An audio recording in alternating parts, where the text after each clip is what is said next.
संपृक्त विभागीय सचिववृंद वरिष्ठ अधिकारीवृंद आज ये आनुष्ठानिक नियुक्ति मेलारे जोग देइथिबा नवनियुक्त अधिकारी एवं समानंकर परिवार वर्ग तथा उपस्थित गणमाध्यम समस्त मोर अति प्रिय बंधुगण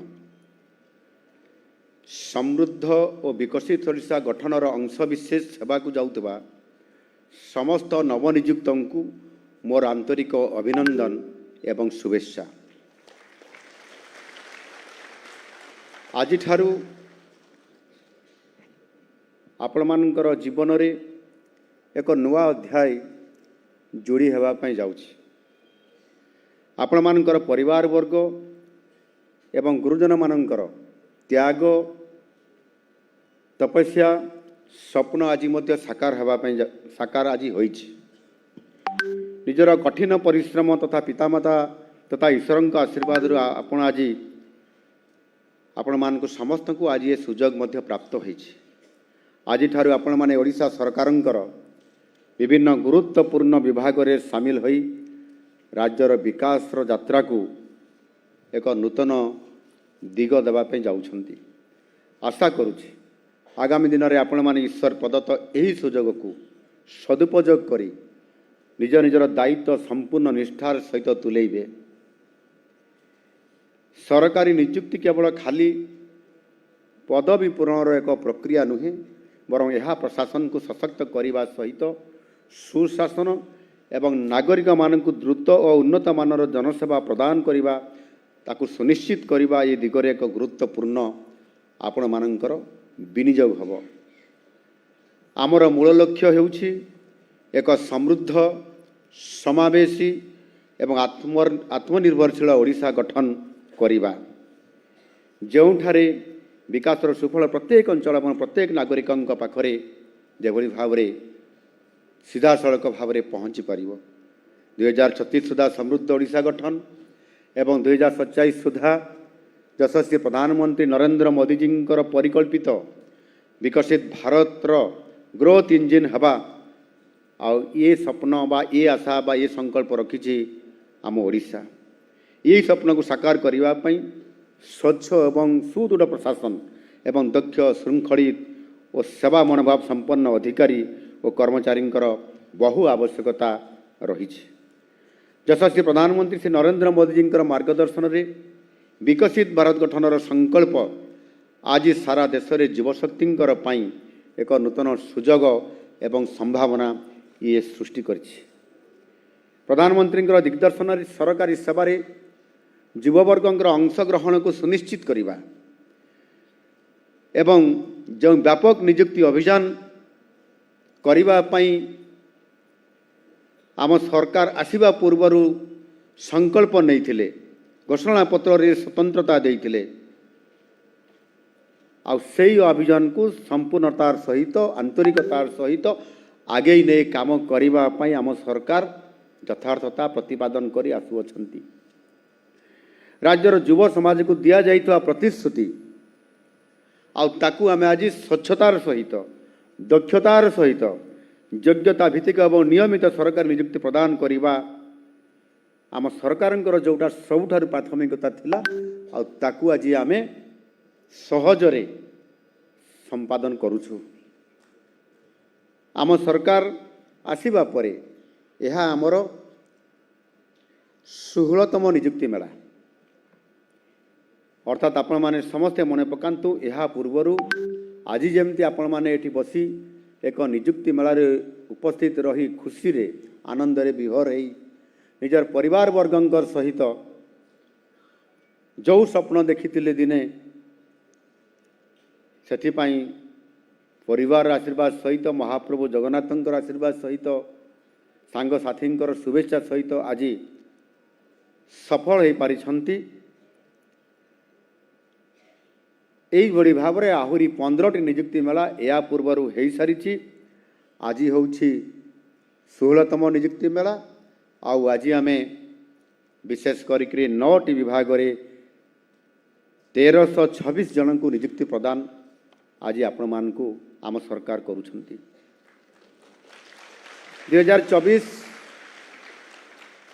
2024 जून मास आरंभ होता आमर यही प्रक्रिया रे आज को मिसाई यदि आम ठीक भाव समस्त नजर रखिथिबा ताले ये 16टी नियुक्ति मेला माध्यम आज 1326 मिसेला परे आमे 45,408 जन को नियुक्ति प्रदान आमे संपूर्ण भाव में समान को रेगुलर कर सारू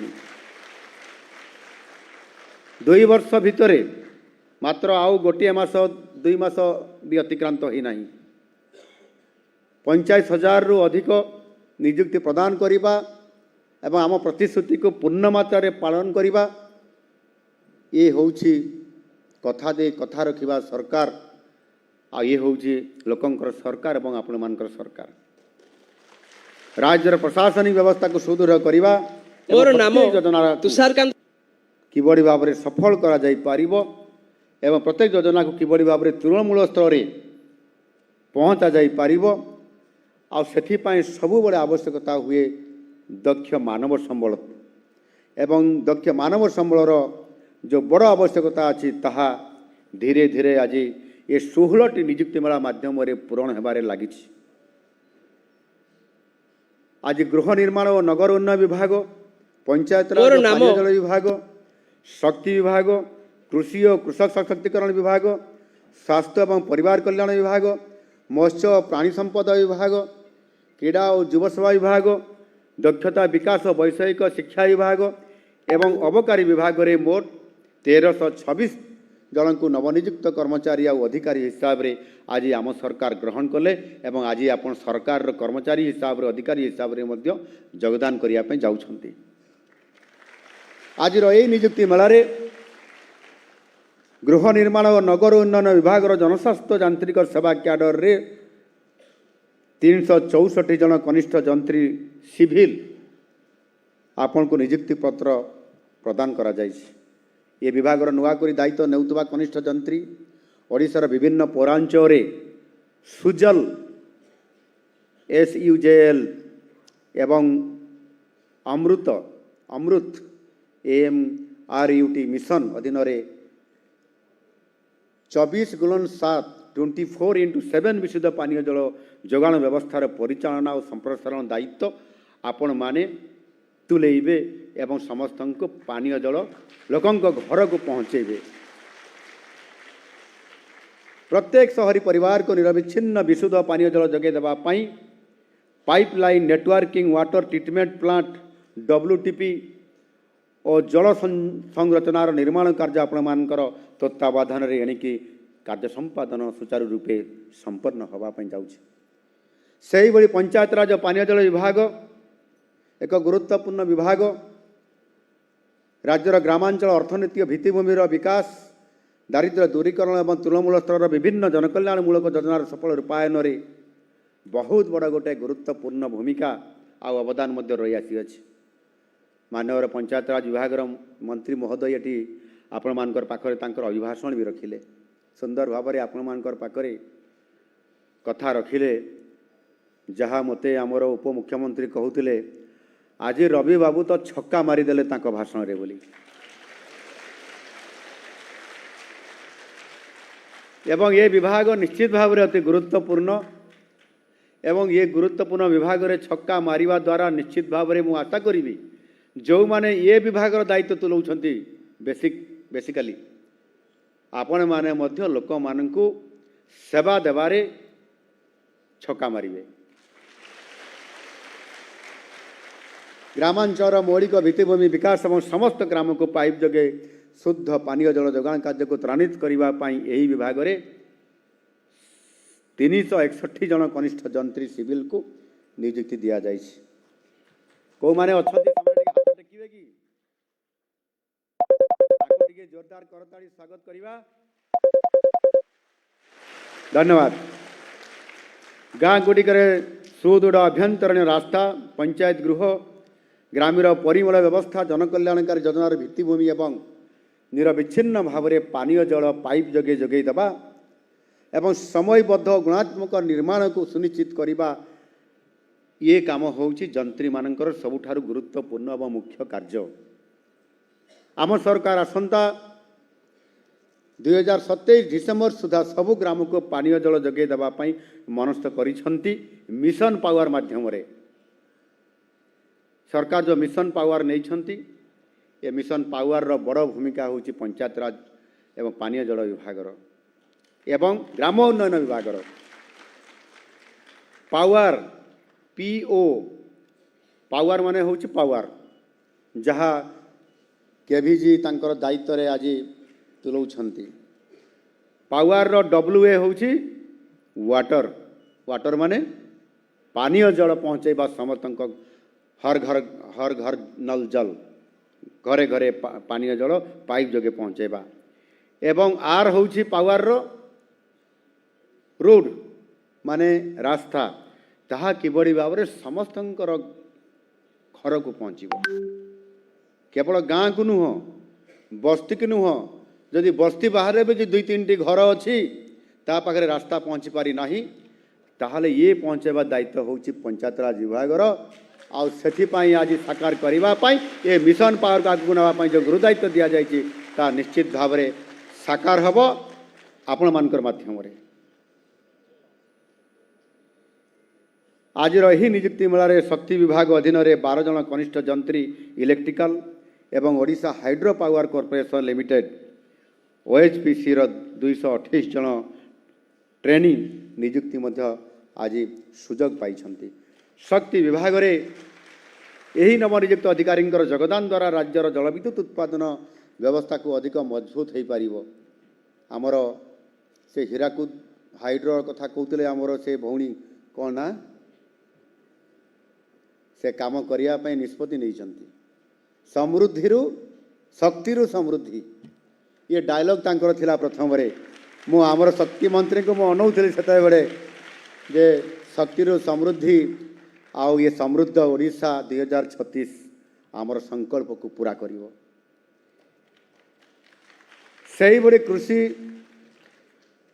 और कृषक सशक्तिकरण विभाग रे आज 118 जन नवनियुक्त सहकारी कृषि अधिकारी AA जग दौरान से 118 जन अच्छा उपस्थित छिड़ा हे AA कृषि विभाग आपण मान शुभेच्छा अभिनंदन जोरदार करताली टिके दबा। कृषि होउची आम ओडिशा अर्थनीतिर मेरुदंड एवं कृषक भाई भणी माने होउचंती आम राज्य विकासर ये प्रकृत रे सारथी। कृषि बिना कृषक बिना आम बंची पारिबा नाही। सेमाने किभଳି अधिक शस्य उत्पादन करिवे आम मुहरे पखाड़ कंसाए देवे आ सेथिपाई ये काम आपण मानकर द्वारा ये निश्चित भाव रे हेबा पई जाउछ।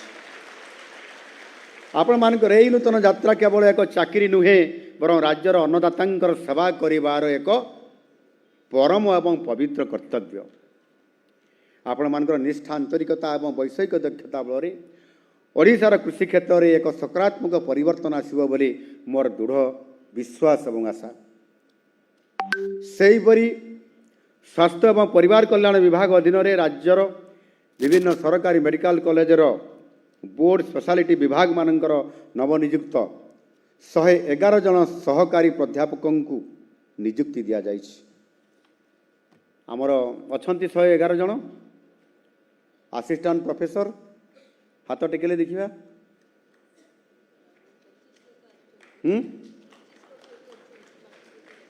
आउ अधे कुआड़े गले आमे नियुक्ति पत्र फेरई नहीं जीवु।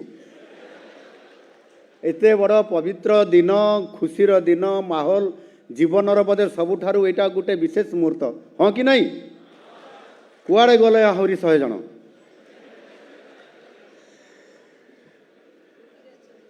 अच्छा से मैडम कहते ड्यूटी अच्छा बोली से शुभेच्छा अभिनंदन ड्यूटी अच्छा एवं भी राज्यर सरकारी मेडिकल कॉलेज रे उन्नत मानर शिक्षादान सहित लोक मानू उत्तम स्वास्थ्य सेवा जगे देवा निमंते असिस्टेंट प्रोफेसर माने निष्ठापर भाव में कार्य करिए बोली मोर दृढ़ विश्वास। मानवर स्वास्थ्य मंत्री आम पाखरे अछंती से कहिले जे तमे ड्यूटी रे रुह मु तुम कथा संभाळिबी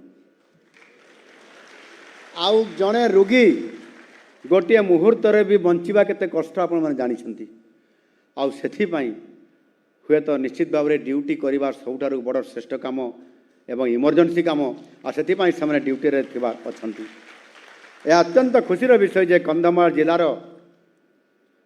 जिलार फुलवाणी ठारे थिबा स्वामी लक्ष्मणानंद सरस्वती सरकारी मेडिकल कॉलेज एवं अनुगुड़ जिलार तालचेर थिबा पवित्र मोहन प्रधान मेडिकल कॉलेज रो 2025-26 शिक्षा वर्षरु चलित वर्ष ठारू मध्य शिक्षादान आरंभ होइछि।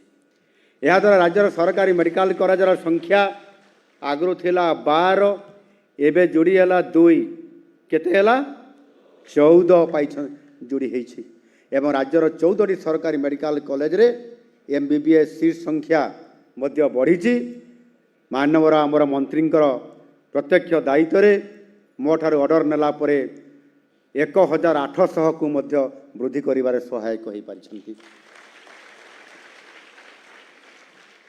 2025-26 रे नेशनल मेडिकल कमिशन 6टी मेडिकल कॉलेज रो 12टी विभाग रे मोट 62टी पीजी सीट पाई मध्य अनुमति प्रदान करा जाइछि। आमे आनिछंती एहा द्वारा राज्य रे मोट पीजी सीट संख्या 553 रु वृद्धि 615 को वृद्धि पाइछि। चलित वर्ष आहुरी अधिक वृद्धि करबा पाई 467 नूतन पीजी सीट पाई नेशनल मेडिकल कमिशन पाखरे मध्य आम सरकार तरफ स्वास्थ्य विभाग तरफ एथिरे आमे अनुरोध करिछु।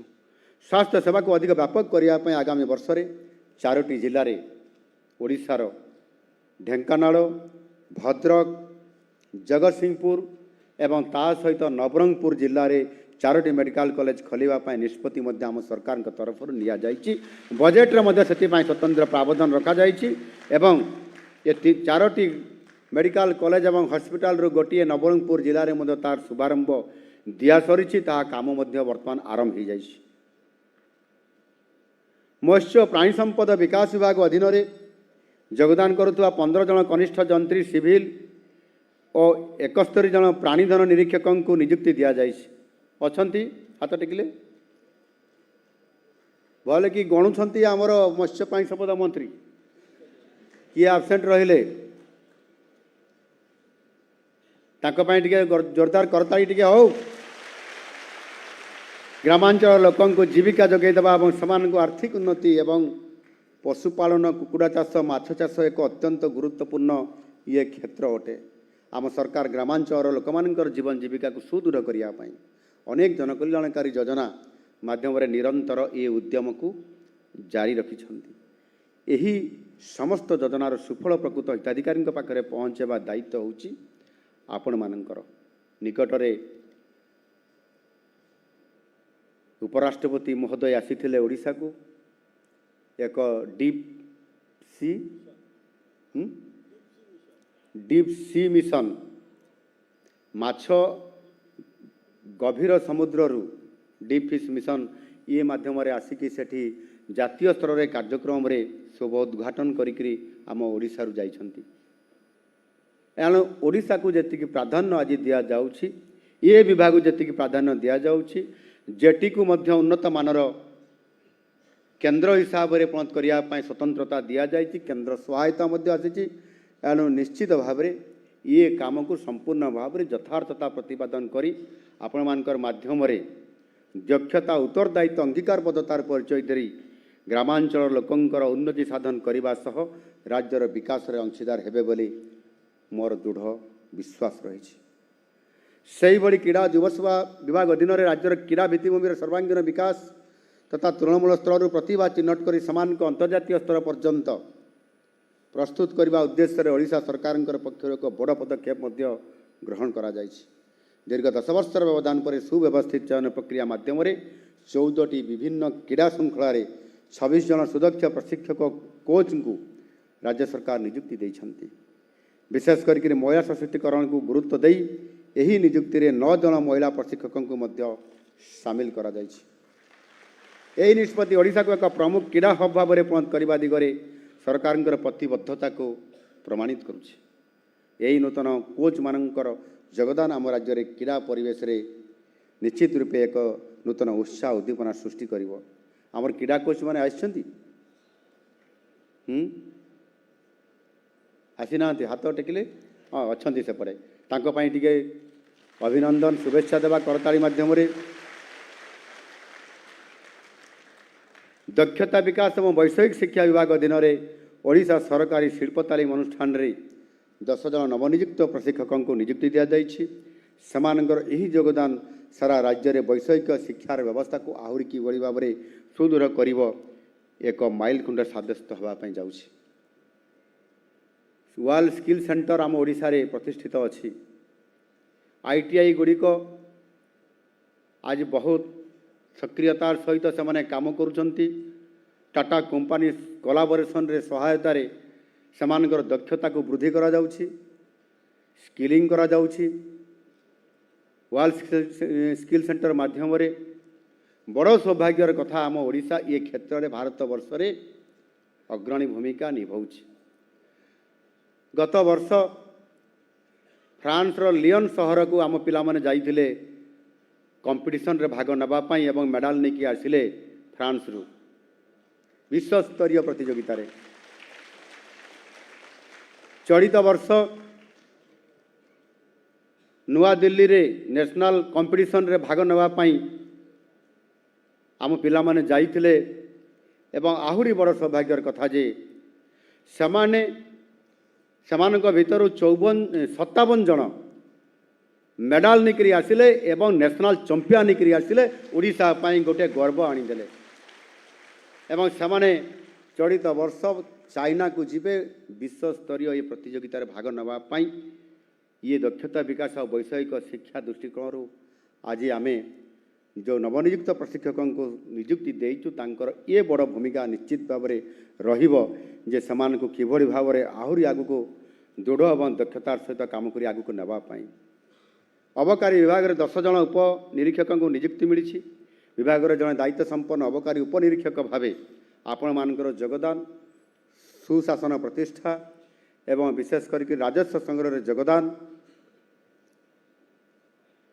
एवं अभिवृद्धि केमिति हो पारिबो, बेआईन मद और निशाद्रव्य कारोबार को कठोर भावे नियंत्रण एवं निवारण करने क्षेत्र में सहायक हेबे बोली निश्चित भाव में मोर आपण पाखे दूर विश्वास रही। समृद्ध ओडिशा गठन पाई आमर जो लक्ष्य रही ताकू कार्यकारी करने आमर उद्यम को जोरदार करार आवश्यकता रही। आउ सरकारी क्षेत्र में आम नियुक्ति प्रक्रिया को त्वरान्वित करुछु। तेबे जीवशक्तिर सामर्थ्यर प्रकृत उपयोग पाई शिल्पायन ये प्रक्रिया मध्य अत्यंत जरूरी। एक शिल्प समृद्ध अंचल नियुक्ति दक्षता अर्थनैतिक अभिवृद्धि सबू एका समय परिलक्षित हुए। सेटिपाई गत 2 वर्ष रे आमे शिल्पायन पाई दिन राति मध्य आमे उद्यम करि चलीछु। आउ सेटिपाई मु निजे आम शिल्प विभाग अधिकारी मानक साथी धरी दिल्ली कलिकता हैदराबाद मुंबई गुजरात एपरिक सिंगापुर अहमदाबाद बदोदरा ग्रेटर नोएडा ये सबू अंचल को जाइकी शिल्पपति मान को निजे भेटी ओडिशा रे शिल्प प्रतिष्ठा पाई मु निमंत्रण करिछि एवं ताहार सफलता मध्य ओडिशा को प्राप्त होइछि। चलित अगस्त 7 और 8 तारिख रे आज के तारीख 10 तारीख गोटे दिन पूर्वर मु ग्रेटर नोएडा रे थिली एवं सेठी फूड प्रोसेसिंग रोड शो रे जोग देवा सहित विभिन्न सेगमेंट रे विभिन्न शिल्प उद्योगी शिल्पपति मानंकु तांकर सहित ओडिशा रे शिल्प अर्थ निवेश करिबा पाई मु तांकर सहित आलोचना करिछि। यही समय मध्य मु 46 बैठक रे 2 दिन भितर 7 और 8 रे 46 बैठक नहीं 208 जन निवेशकारी मानकर सहित व्यक्तिगत भाव में रोड शो रे 1-to-1 इंटरव्यू नहीं। यही 2 दिन रे समुदाय 38 MOU स्वाक्षरित होती। समुदाय 66,392 कोटी टंकार पुंजी निवेश सहित 54,135 नूतन नियुक्ति ସୁଯୋଗ ସୃଷ୍ଟି ମଧ୍ୟ କରାଇ ପାରିଛି। ଏ ଆମ ସରକାରଙ୍କର ନିଷ୍ଠାର ଯେଉଁ କର୍ମ କରୁଛନ୍ତି ତାହା ଫଳରେ ନିଯୁକ୍ତିର ଯୁବବର୍ଗଙ୍କୁ ଆଗକୁ ଆଣିବା ଏବଂ ସେମାନଙ୍କୁ ସମୃଦ୍ଧ ଓଡ଼ିଶାରେ ସାମିଲ କରିବାର ବଡ଼ ଭୂମିକା ନିର୍ବାହ କରିବା ପାଇଁ ଆମେ ସଂକଳ୍ପ ନେଇକରି କାମ କରିବାର ତାହାର ଫଳ। Utkarsh Odisha make in Odisha conclave ଠାରୁ ଆଜି ପର୍ଯ୍ୟନ୍ତ ଗତ 2 ବର୍ଷରେ ଆମେ ପ୍ରାୟ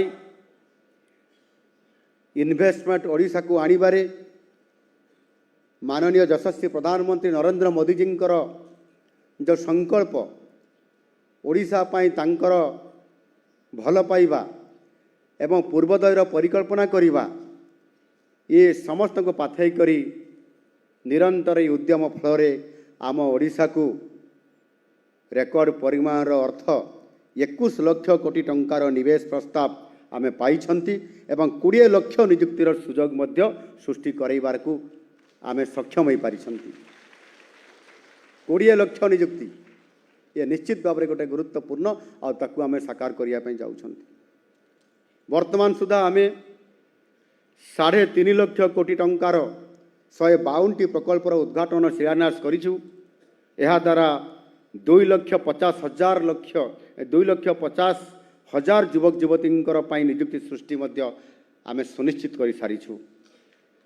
ଶିଳ୍ପାୟନ ଜରିଆରେ ଓଡ଼ିଶାର ଯୁବବର୍ଗଙ୍କର ପାଇଁ ବ୍ୟାପକ ନିଯୁକ୍ତି ସୃଷ୍ଟି କରିବା ହେଉଛି ଆମର ଏକମାତ୍ର ଲକ୍ଷ୍ୟ।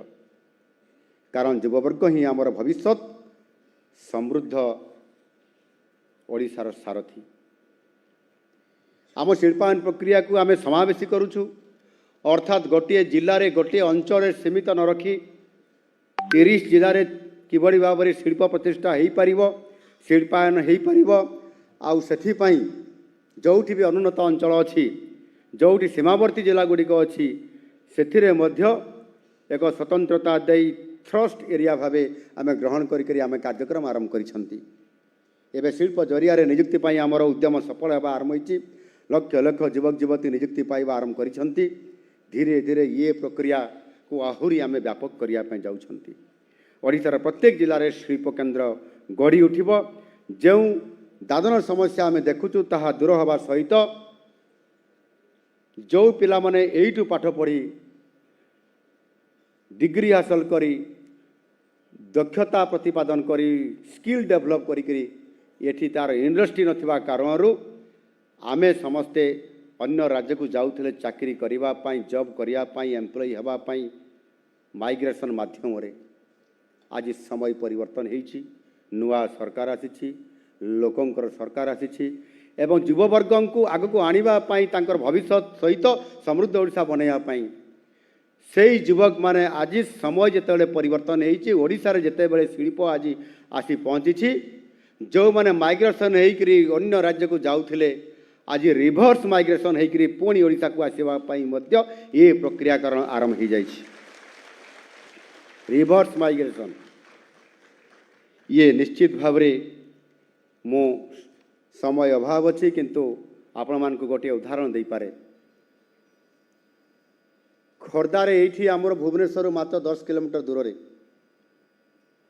20 କିଲୋମିଟର ହେବ ଗୋଟିଏ ଆନ୍ନା ଡ୍ରୋନ୍ ଗୋଟେ ପ୍ଲାଣ୍ଟ ଫ୍ୟାକ୍ଟ୍ରି ଗୋଟେ ଖୋଲାଯାଇଛି। ଡ୍ରୋନ୍, ତାକୁ ଆନ୍ନା ଡ୍ରୋନ୍ ସେ କମ୍ପାନୀର ନାଁ।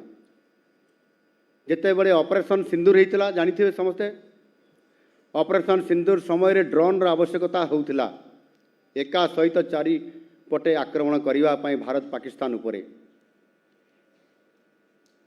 ଆନ୍ନା ଡ୍ରୋନ୍ କମ୍ପାନୀକୁ ପ୍ରଧାନମନ୍ତ୍ରୀ କହିଲେ ଆପଣ ଆମକୁ ଡ୍ରୋନ୍ ଦିଅନ୍ତୁ। ସେତେବେଳକୁ ତିଆରି ହୋଇଥିଲା ମାତ୍ର 5ଟି। ସେ 5ଟି ଆନ୍ନା ଡ୍ରୋନ୍କୁ ୟୁଜ୍ କରାଗଲା ପାକିସ୍ତାନ ଭିତରକୁ ଆକ୍ରମଣ କରିବା ପାଇଁ, ବମ୍ବିଂ କରିବା ପାଇଁ ଏବଂ ସେଥିରେ 500 କିଲୋମିଟର ପାକିସ୍ତାନ ଭିତରେ ଯାଇ ବମ୍ବିଂ କରି ପୁଣି ସୁରକ୍ଷାର ସହିତ ଭାରତ ବର୍ଷକୁ ଫେରି ଆସିଥିଲା। ଯେତେବେଳେ ମୁଁ ଦେଖିଲି ସେଠି ସେ ଡ୍ରୋନ୍ ଗୁଡ଼ିକ ଏବଂ ସେଠି ସେ ପିଲାମାନଙ୍କୁ ଛିଡ଼ା କରିଦେଇଛନ୍ତି ଗୋଟେ ଲାଇନ୍ରେ ଫଟୋ ସେସନ୍ ନେବା ପାଇଁ, ମୁଁ କହିଲି ଏତେ ପିଲା ଭିତରେ ଇଏ କେବଳ 40ଟି ପିଲାକୁ କାହିଁକି? ନା ଆଜ୍ଞା 40 ଜଣ ପିଲା ହେଉଛନ୍ତି ଆମ ଓଡ଼ିଆ ପିଲା। କେତେ ଖୁସି ନ ଲାଗିଥିବ? କିଏ ଗ୍ରେଟର ନୋଇଡ଼ାରେ ଚାକିରି କରୁଥିଲେ, କିଏ ପଞ୍ଜାବରେ, କିଏ ବାଙ୍ଗାଲୋରରେ, କିଏ ହାଇଦ୍ରାବାଦରେ, ଯେତେବେଳେ ଆମ ଓଡ଼ିଶାରେ ଡ୍ରୋନ୍ ଫ୍ୟାକ୍ଟ୍ରି ହେଲା ସେମାନେ କହିଲେ ଆମେ ବେଟର କାହିଁ ଓଡ଼ିଶାରେ କରିବୁନି ସେଇ ଦରମାରେ ଅନ୍ତତଃ ଓଡ଼ିଶାରେ ରହିଲେ ଯେଉଁ ଛୁଟି ଦିନେ 2 ଦିନ ମିଳିବ ଘରକୁ ଟିକେ ଯାଇ ହେବ ସାଙ୍ଗସାଥି ସହିତ ଟିକେ ବସିକରି ଖୁସି ମିଜାଜ କରିହେବ ଇଏ ହେଉଛି ରିଭର୍ସ ମାଇଗ୍ରେସନ୍ ଇଏ ଆଗରୁ ନଥିଲା ଇଏ ନୂଆ ଆମ ସରକାର ଆସିଲା ପରେ ଏ ଘଟଣା ଆଜି ଘଟିଛି ଠିକ୍ ସେଇଭଳି ଭାବରେ ଆଗେ କେବଳ ଆମେ କରୁଥିଲୁ ମେଟାଲର ଇଣ୍ଡଷ୍ଟ୍ରି ଷ୍ଟିଲ୍ ମେଟାଲର୍ଜିରେ କିନ୍ତୁ ଆଜି ଆମ ସରକାର ଆସିଲା ପରେ 16ଟି ସେକ୍ଟରରେ ଆଜି ଆମେ କାମ ଆରମ୍ଭ କରିଛନ୍ତି ଆଜି ଆମେ টেক্সটাইল আপারেল ଆମେ ଯେଉଁ ଗାର୍ମେଣ୍ଟ ସବୁ ପିନ୍ଧୁଛନ୍ତି ବାହାରୁ ସବୁ ଆସୁଥିଲା ଆଜି ବଡ଼ ସୌଭାଗ୍ୟର କଥା ଆମେ ସମସ୍ତେ ଦେଖିଥିବା ଗୋଟେ ଆପାରେଲ ପେଜ୍ ଇଣ୍ଡଷ୍ଟ୍ରି ମାଧ୍ୟମରେ ଆଜି ଆମ ଏଇ ରାମଦାସପୁର କଟକରେ ଆଜି ତିଆରି ହେଇଛି ଜକି କମ୍ପାନୀ ଜାଣିଛନ୍ତି ଆମେ ସମସ୍ତେ ଜକି କମ୍ପାନୀର ବ୍ୟବହାର କରୁଛନ୍ତି ଗାର୍ମେଣ୍ଟ ସବୁ ଅଣ୍ଡରୱେୟାର ସବୁ ବ୍ୟବହାର ବି କରୁଛନ୍ତି ପୁରା ଦାମୀ ଦାମୀ ଆଜି ଓଡ଼ିଶାରେ ଏଇଠି କଟକର ରାମଦାସପୁରରେ ଏଇଠୁ ମାତ୍ର 10 କିଲୋମିଟର ଦୂରରେ ତିଆରି ହେଉଛି 2ଟି ପିଲାଙ୍କ ସହିତ ଭେଟ ହେଲା ଉଦ୍ଘାଟନ କଲା ପରେ ଗୋଟିଏ ପିଲା କହିଲା ସେ ଝିଅଟି ଝିଅଟେ କହିଲା ତମେ କେଉଁଠୁ ଆସିଛ ନା ମୁଁ ସାଲେପୁରରୁ ଆସିଛି ତମେ କେଉଁଠି ଚାକିରି କରୁଥିଲ ଆଗରୁ ନା ପ୍ରଥମ ଏଇଠି ନା ଆଜ୍ଞା ମୁଁ କୋଏମ୍ବାଟୁରରେ କାମ କରୁଥିଲି ଏଠି କେମିତି ଆସିଲ ନା ମୋ ସାଙ୍ଗମାନେ କହିଲେ ତ ଆମ ଓଡ଼ିଶାରେ ହେଉଛି ଓଡ଼ିଶାକୁ କାହିଁକି ଆସୁନୁ ତୁ 2 ବର୍ଷରେ 1.5 ବର୍ଷରେ ଥରେ ଆସୁଛୁ ଓଡ଼ିଶାକୁ ଏଠି ତ ତୁ ଛୁଟି ହେଲେ ଗୋଟେ ଦିନରେ ସାଲେପୁର ଯାଇକି ଫେରି ଆସିପାରିବୁ ଆମ ସାଙ୍ଗରେ ବସିକି ଭୋଜି ଭାତ ବି ଖାଇପାରିବୁ ଏବଂ ସେମାନେ ମୋ ସାଙ୍ଗମାନେ ଡାକିବାରୁ ମୁଁ ଆସିଲି ଆଉ ଗୋଟିଏ ଆମ ମୟୂରଭଞ୍ଜର ଆଦିବାସୀ ଝିଅଟେ ଆମ କାଷ୍ଟ ସାନ୍ତାଳୀ କାଷ୍ଟର ସେ କହିଲା ସାର୍ ମୁଁ ସେ ନିଜେ ଆସିକି ମଞ୍ଚରେ ଛିଡ଼ା ହେଇଗଲା ଆସିକି କହୁଛି ସାର୍ ମୁଁ ତିରୁପୁରରୁ ଆସିଛି ତାମିଲନାଡୁ ତିରୁପୁର ସେ ପୁରା ଲାଷ୍ଟରୁ ଯେଉଁଠି ପାଖାପାଖି ପ୍ରାୟ 50,000 ଓଡ଼ିଆ ଯୁବକ ଯୁବତୀମାନେ ଆଉ ବେସିକାଲି ଯୁବତୀମାନେ କାମ କରୁଛନ୍ତି ସେଠି ଗୋଟିଏ ଇଣ୍ଡଷ୍ଟ୍ରି ଆସିଥିଲା ଏଠି MOU ସାଇନ୍ କରିଗଲା 5,000 କେବଳ ଓଡ଼ିଆ ଝିଅମାନେ କାମ କରୁଛନ୍ତି ଏବଂ ସିଏ ବି ସେଇଠୁ ଆସିକି ଏଠି ଆସିଲା କହିଲା ଯେ ଏଠି ଆପାରେଲ ନଥିଲା টেক্সটাইল ନଥିଲା ଆମେ ବାଧ୍ୟ ହୋଇକରି ବାହାରକୁ ଯାଉଥିଲୁ ମାଇଗ୍ରେସନରେ ସେଠି କାମ କରିବା ପାଇଁ ଆଉ ଆଜି ଯେତେବେଳେ ଓଡ଼ିଶାରେ ହେଲା ଆମେ ଏଠି କାହିଁକି କାମ କରିବୁ ନାହିଁ ଆଜି ଆମକୁ ସରକାର ଆଜି টেক্সটাইল ଆପାରେଲ ଏବଂ ଏଇଭଳି ଭାବରେ ଅନେକ ବିଭାଗରେ ଯେମିତି ମୁଁ ଡ୍ରୋନ୍ କଥା କହିଲି IT ସେକ୍ଟରରେ IT ମିନିଷ୍ଟର ଏଠି ବସିଛନ୍ତି से पूरा सेमिकंडक्टर केते पिला माइग्रेशन रे आइलानी जानिछथि रिवर्स माइग्रेशन रे ये प्रोजेक्ट चली बोधे सेमिकंडक्टर माने आपण माने बुझी पारुथिबे जो देश रे सेमिकंडक्टर प्रोजेक्ट नाही से देश सबुठारु पछरे आम देश आज सेमिकंडक्टर क्षेत्र रे नंबर 1 हेबा पे जाउछि 5टी सेमिकंडक्टर प्रोजेक्ट आज अंडर कंस्ट्रक्शन रे अछि आउ 3टीर प्रोजेक्ट काम मध्य आरंभ होगापी जाऊँगी से बड़ी IT सेक्टर रे सबुठारु दुनिया रे बड़ कंपनी इंटेल इंडिया को आसिला समस्ते पचारे इंडिया को तो आसिला कौटी गला देखला बेले मोहन माझी आनी आसी भुवनेश्वर को से बड़ी भाव जो दिने आसीला पोस्को कंपनी बड़ स्टील फैक्ट्री करने से पड़े जाइला गत सरकार समय आसला पुणी आउ थे यही वर्ष आसला सी प्रधानमंत्री धन्यवाद देले JSW कंपनी को तांकर मालिक को साजन जिंदल को आप तो मेरे आदेश के पर पोस्को को ले आया लेकिन वो पोस्को कहाँ गया वो बोला उड़ीसा चला गया मोहन माझी लेके भाग गया ठीक से बड़ी भाव गोटाए स्टील इलेक्ट्रिक प्रोडक्ट करिवार कंपनी JFE जापान रो सी भी इंडिया को आसिला और उड़ीसा को आसिला संबलपुर लपंगारे आमर मानवर रविनारायण मंत्री एरिया रे आज ସେହିଭଳି ଭାବରେ ୟୁଏଇ ଦୁବାଇ ଜାଣିଛନ୍ତି, ଆବୁଧାବିର କମ୍ପାନୀ ଗୋଟେ ସେମିତି IHS କ'ଣ ତାଙ୍କ ନାଁ, ସିଏ ତ ସବୁଠାରୁ ହାଏଷ୍ଟ FDI କ'ଣ ଜାଣି ଯାଇଛନ୍ତି। ଆମ ଓଡ଼ିଶାରେ ଇନଭେଷ୍ଟମେଣ୍ଟ କରିବା ପାଇଁ ଅନେକ ଲୋକ କମେଣ୍ଟ ମାରୁଥିଲେ, ଏଠି FDI କାହିଁ ଓଡ଼ିଶାରେ 1,08,000 କୋଟି ଟଙ୍କାର FDI ଆସିଲା ଆମ ଓଡ଼ିଶାକୁ ଏବଂ ଆମ ସହିତ ସେଠି ସେ କଥାବାର୍ତ୍ତା ହେଇଛନ୍ତି। ନିଜେ ତାଙ୍କ ପ୍ରିନ୍ସ ଆସିଥିଲେ ଆବୁଧାବିର। ଇଏ କାମ ଆଜି ହେବା ପାଇଁ ଯାଉଛି ଆମ ଓଡ଼ିଶାରେ। 60,000 ପିଲା କାମ ପାଇବେ। କିଏ ପାଇବ? ଆପଣମାନଙ୍କର ଭଳିଆ ପିଲା ପାଇବେ। ଆପଣମାନେ ତ ବେଶୀ ସୌଭାଗ୍ୟବାନ ଯେ ଆପଣ ସରକାରୀ ଚାକିରି ପାଇଗଲେ। କିନ୍ତୁ ସରକାରୀ ଚାକିରି ଠାରୁ ମଧ୍ୟ ସେ ଚାକିରି ଆହୁରି ବହୁତ ମଜା। ସେଥିରେ ଆପଣଙ୍କର ପୁରା ଦରମା ସାଙ୍ଗରେ ଆହୁରି ବହୁତ ବ୍ୟବସ୍ଥା। ତାଙ୍କୁ ଘରେ ବସିକି କାମ କରିପାରିବେ, କମ୍ପ୍ୟୁଟର ଏଇଠୁ ବସିକି କାମ କରିପାରିବେ, କିନ୍ତୁ ଆପଣଙ୍କୁ ଫିଲ୍ଡକୁ ଯିବା ପାଇଁ ପଡ଼ିବ। ଛୁଟି ନାହିଁ ରବିବାର ଛାଡ଼ିଲେ। ଏବଂ ସେମାନେ ମଧ୍ୟ ପ୍ୟାକେଜରେ କାମ କରିବେ। ଏତେ ପ୍ୟାକେଜ ଆନୁଆଲି। ତ ଏ କହିବାର ଅର୍ଥ ହେଉଛି ଆଜି ସମୟ ପରିବର୍ତ୍ତନ ହେଇଛି। ଯୁବ ସମାଜକୁ ସାମ୍ନାକୁ ଆଣିବା ଏବଂ ସେମାନଙ୍କର ଭବିଷ୍ୟତ ତାଙ୍କର ପରିବାର ସହିତ ଯେଉଁ ନିହିତ ଅଛି, ପରିବାର ତାଙ୍କ ସଂସାରକୁ ଆଗକୁ ନେବା ସହିତ ଗୋଟିଏ ଓଡ଼ିଶାରେ ଗୋଟିଏ ବଡ଼ ସମାଜ ଅଛି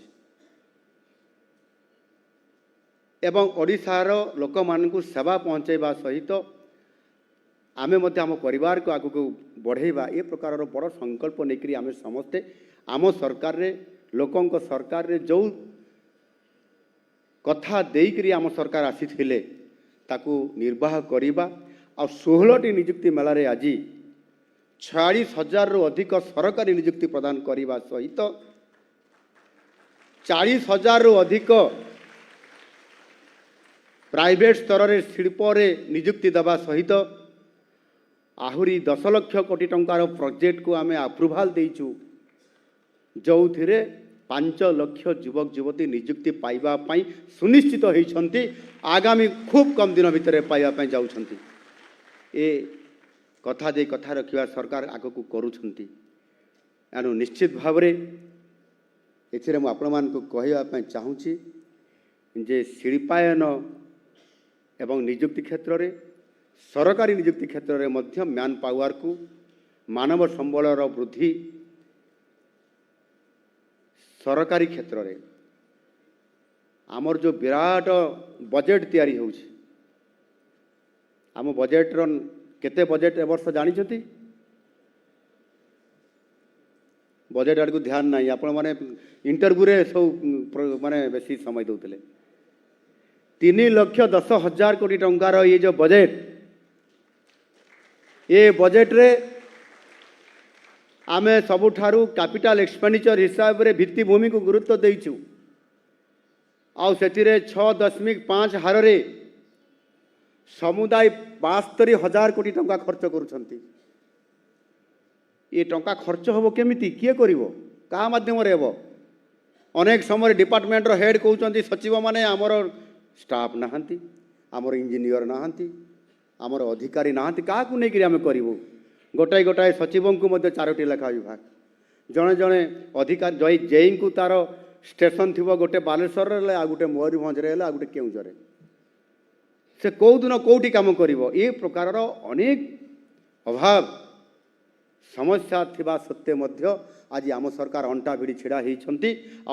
ये निजुक्ति प्रक्रिया रे आज आम पछरे नाहू। 40,000 अधिक निजुक्ति देकरी आज मानव संबल को शक्ति को वृद्धि करने सहित लोकों को सेवा जोगई देवा, ये हूँ आमर मूल काम। आ ये सरकारी चाकरीर मूल लक्ष्य हूँ जनसेवा।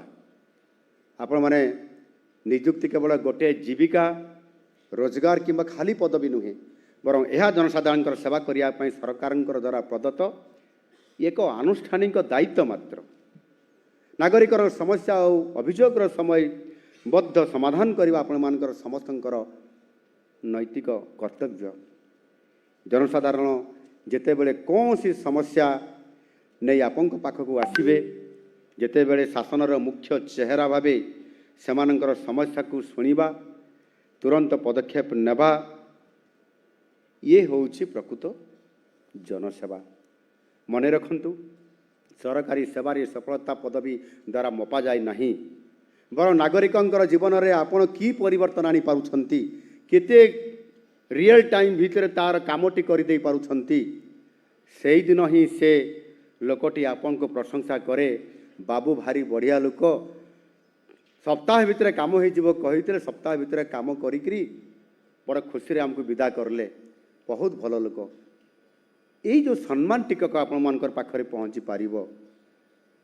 ଆଉ ଏ ଲକ୍ଷ୍ୟ ହେଉଛି ଆମର ଯେ ଆମେ ସମାଜର ଶେଷ ଧାଡ଼ିରେ ଥିବା ଲୋକଟି, ତା ପାଖରେ ସବୁ ସୁବିଧା ପହଞ୍ଚି ପାରୁ, ଆମେ ତାକୁ ପହଞ୍ଚାଇ ଦେବାର ମାଧ୍ୟମ, ଏହାକୁ ଆପଣମାନେ ନିଶ୍ଚିତ ଭାବରେ ମନେ ରଖିଥିବେ ଆଉ ତାକୁ ସୁଚାରୁ ରୂପେ କର୍ତ୍ତବ୍ୟ ତୁଲାଇବେ ବୋଲି ମୋର ଦୃଢ଼ ଆଶା। ଆଉ ଗୋଟିଏ କଥା କହିକି ମୁଁ ମୋ ବକ୍ତବ୍ୟ ଶେଷ କରିବା ପାଇଁ ଯାଉଛି। ସବୁଠାରୁ ବଡ଼ କଥା ହେଉଛି ଗୋଟେ ବଡ଼ ଶତ୍ରୁ କିନ୍ତୁ ଆମ ପାଖରେ ଅଛି। ଯେଉଁଠି ହିରୋ ଥିବେ ସେଠି ଭିଲିଆନ୍ ଥିବେ ନିଶ୍ଚିତ ଭାବରେ, ନହେଲେ ସେ ଆଉ ଫିଲ୍ମ ଚାଲିବ ନାହିଁ କି ନାଟକ ହେବ ନାହିଁ। ସେଇଭଳି ଭାବରେ ଯେଉଁଠି ମୁଁ ଆପଣମାନଙ୍କୁ ଭଲ କଥା କହିଲି ଜନସେବା କରିବା ପାଇଁ, ସେଠି ମଧ୍ୟ ଆମ ପାଖରେ ଗୋଟେ ଲୁଚି ରହିଛି ଗୋଟେ, ସେଟା ହେଉଛି ଦୁର୍ନୀତି। ଦୁର୍ନୀତି ଇଏ ଆମ ସରକାରଙ୍କର ସବୁଠାରୁ ବଡ଼ ଚ୍ୟାଲେଞ୍ଜ ଅଛି ଏବଂ ସେଥିପାଇଁ ଆମେ ଶୂନ୍ୟ ସହନଶୀଳତା ନୀତି ଆମେ ଆମ ସରକାର ଆପଣେଇ ନେଇଛନ୍ତି, ତାକୁ ଜିରୋ ଟଲରାନ୍ସ କୁହାଯାଉଛି, ଜିରୋ ଟଲରାନ୍ସ। ଏଣୁ ଏ ବାବଦରେ ଆପଣମାନେ ଆଗରୁ ଅବଗତ ଅଛନ୍ତି, ଏବେ ମଧ୍ୟ ମୁଁ ଆପଣମାନଙ୍କୁ ନିଶ୍ଚିତ ଭାବରେ ଏ ବାବଦରେ କେବଳ ସୂଚନା ପ୍ରଦାନ କରୁଛି। ଦୁର୍ନୀତି ଠାରୁ ସବୁବେଳେ ଦୂରରେ ରହନ୍ତୁ। ଏହା ଆପଣଙ୍କ କ୍ୟାରିୟର ଏବଂ ସାମାଜିକ ପ୍ରତିଷ୍ଠାକୁ ନିଶ୍ଚିତ ଭାବରେ ଆପଣମାନେ ଯଦି ୟାଠୁ ଦୂରେଇ ରହିବେ ତାହେଲେ ଆପଣମାନଙ୍କର ଅକ୍ଷୁଣ୍ଣ ରହିବ। ଯଶସ୍ୱୀ ପ୍ରଧାନମନ୍ତ୍ରୀଙ୍କର ଦୂରଦୃଷ୍ଟି ଏବଂ ରାଜ୍ୟ ସରକାରଙ୍କର ପ୍ରତିବଦ୍ଧତାକୁ ପାଥେୟ କରି ଆସନ୍ତୁ ଆମେ ସମସ୍ତେ ମିଶି ସମୃଦ୍ଧ ଓ ବିକଶିତ ଓଡ଼ିଶା ଗଠନ କରିବା ଦିଗରେ ସଂକଳ୍ପବଦ୍ଧ ହୋଇକରି ଟିମ୍ ଓଡ଼ିଶା ହିସାବରେ କାମ କରିବା, ଟିମ୍ ଓଡ଼ିଶା ହିସାବରେ କାମ କରିବା। ପୁଣି ଥରେ ଆଜିର ଏହି ନିଯୁକ୍ତି ମେଳାରେ ସରକାରୀ ସେବାରେ ଯୋଗ ଦେଉଥିବା ସମସ୍ତ ନବନିଯୁକ୍ତ ଅଧିକାରୀ ଏବଂ ତାଙ୍କର ଆପଣମାନଙ୍କର ସମସ୍ତଙ୍କର ପରିବାରବର୍ଗ ଯେଉଁମାନେ ବି ଏଠି ଅଛନ୍ତି, ସମସ୍ତଙ୍କୁ ମୁଁ ହୃଦୟର ସହିତ ଅଭିନନ୍ଦନ ଏବଂ ଶୁଭେଚ୍ଛା ଜଣାଉଛି। ମହାପ୍ରଭୁ ଶ୍ରୀ ଜଗନ୍ନାଥଙ୍କୁ ତାଙ୍କ ନିକଟରେ ମୁଁ ପ୍ରାର୍ଥନା କରୁଛି, ଆପଣମାନଙ୍କର ଇ ନୂଆ କରି ଆରମ୍ଭ ହେଉଥିବା କର୍ମମୟ ଜୀବନ ଆପଣମାନଙ୍କର ଆଗାମୀ ଦିନ ଉଜ୍ଜଳ ହେବା ସହିତ ସୁଖମୟ ହେଉ। ଧନ୍ୟବାଦ।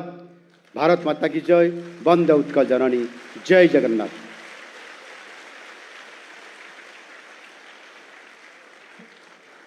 कोटी धन्यवाद माननीय मुख्यमंत्री महोदय। प्रतिश्रुति रहिला सुचारू भाव में निजर दायित्व संपादन करी आमर एई नवनियुक्त माने निश्चित भाव में ओडिशा सरकार को गर्वित